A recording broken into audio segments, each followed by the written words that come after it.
Imagine you're heating up some leftovers, right? And a fly accidentally buzzes in, landing right on the very edge of your microwave spinning plate. It just sits there, going round and round. So it stays on that plate for exactly 2 minutes. How far does it actually travel? I know, it kind of seems like a trick question. I mean, it's just going in circles inside a tiny stationary box. But to calculate the actual physical distance this little hitchhiker covers, we first need to completely master the rules of spinning objects. And that is exactly what we're going to do. By the end of this explainer, you'll completely understand the core concepts of rotational motion. You're going to master the 4 fundamental formulas that govern it, and you'll know exactly how to apply them to real-world examples. So yeah, we can finally calculate the incredible journey of our microwave fly. First things first, let's establish exactly what we're studying. We're looking at the kinematics of rotational motion. Now, in physics, kinematics is simply the description of motion itself. We're talking about the exact mathematical relationships among the angle of rotation, how fast that angle is changing, which is angular velocity, how quickly that speed changes, angular acceleration, and time. The absolute crucial thing to remember here, we are strictly describing how things spin. We're not worrying about the forces or the masses that actually cause the spin just yet. Now, what's truly fascinating, and honestly a huge relief, is the bridge between what you probably already know and what we're learning today. If you understand linear motion, like a car driving down a straight road, using distance, velocity, and acceleration, you automatically understand rotational motion, like a spinning motorcycle wheel. Seriously, you don't need to learn an entirely new type of physics, you just need a new vocabulary. Linear distance, x, well, that simply becomes rotation angle, theta.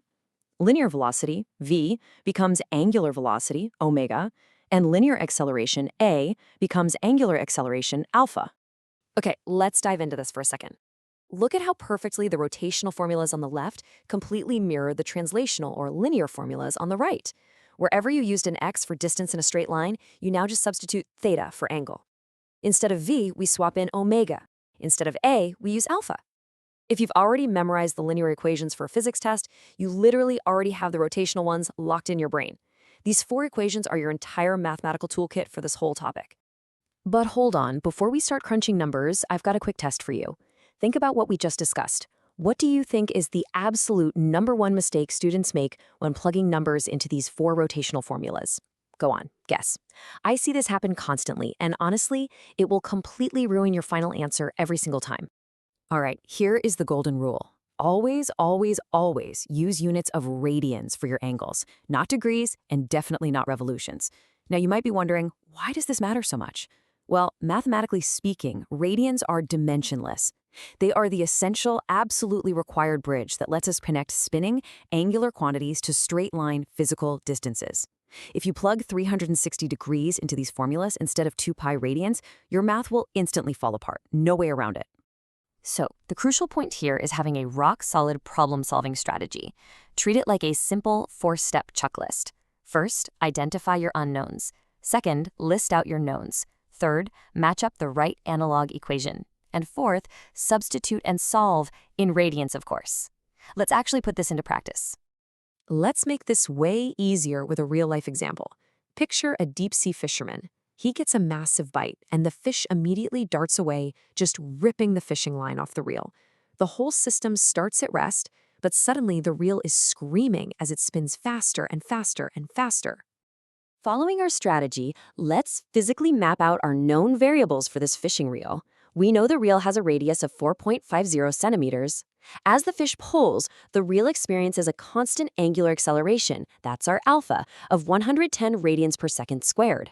This intense acceleration lasts for exactly 2.00 seconds, and because the reel started from a dead stop, our initial angular velocity, omega 0, well, that's simply 0. So our goal is to find out exactly how fast that reel is spinning right at the end of those 2 seconds.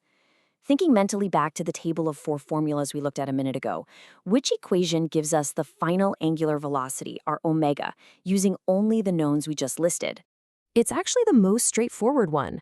Final angular velocity equals initial angular velocity plus angular acceleration multiplied by time. Our unknown is perfectly isolated right there on the left side. So we just drop in 0 for our starting speed, add our 110 radians per second squared, and multiply by our 2.00 seconds of time. And boom, the math gives us a final angular velocity of 220 radians per second. To put that rotational speed into perspective for you, that is blazing at over 2,100 revolutions per minute. The reel is spinning so fast, it's literally an absolute blur. But right here is where we usually encounter a fantastic student-style question. We now know how fast the reel is spinning in radians, sure, but how do we translate that spinning speed back into a straight-line speed? Like, how fast is the physical fishing line actually flying off that reel in meters per second? This brilliantly illustrates that bridge between linear and angular physics we talked about. To find the straight-line linear velocity, v, we simply multiply the physical radius of our reel by our newly found angular velocity, omega. Just remember, our radius was 4.5 centimeters, which we absolutely must convert to 0.045 meters to keep our units clean. When we multiply 0.045 meters by our 220 radians per second, we get a linear speed of 9.90 meters per second. That's it. You've just successfully translated rotational math directly into a real-world physical speed. Pretty cool, right? Okay, let's execute a quick change of pace here. Same fisherman, but suddenly he panics and abruptly slams the brake on the spinning reel. The reel now undergoes a massive negative angular acceleration of negative 300 radians per second squared. It was spinning at 220 radians per second, and now we want it to reach 0. How long does that take? Using that exact same formula we just used but rearranged for time, we find it takes a mere 0.733 seconds to come to a complete halt. That is a violently sudden stop. And actually, in the real world, braking this fast is exactly why fishing lines snap under the immense tension created by such rapid deceleration.